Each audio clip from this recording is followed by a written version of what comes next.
வராதுங்க. நல்லா பாருங்க, ஒரு மனுஷருக்கு நிம்மதியான சாப்பாடு எப்பங்க?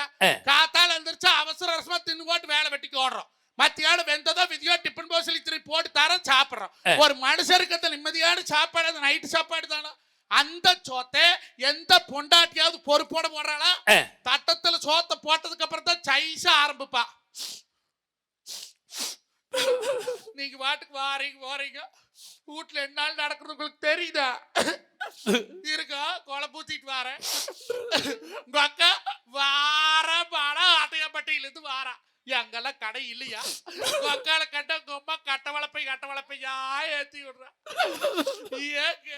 சூடு எரியுது. நீங்க வாயில வச்சு எரியாத மணக்கு போ. உங்களுக்கு வாய் எரியுது, எனக்கு வவரெல்லாம் எரியுது. நல்ல தண்ணி கலக்கணும். குட்டு 3 மாசம் ஆச்சு சொல்றேன்.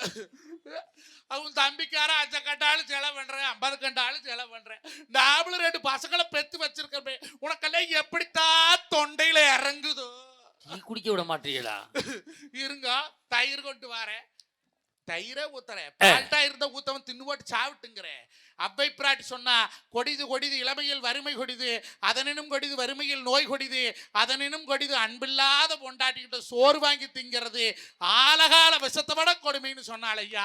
ஒருவன் நல்ல சோறு போடுற துப்பில் இருந்த பொண்டாட்டியும் குடும்பத்துல பொறுப்பா இருக்கிறாங்களா? பொறுப்பு அப்படி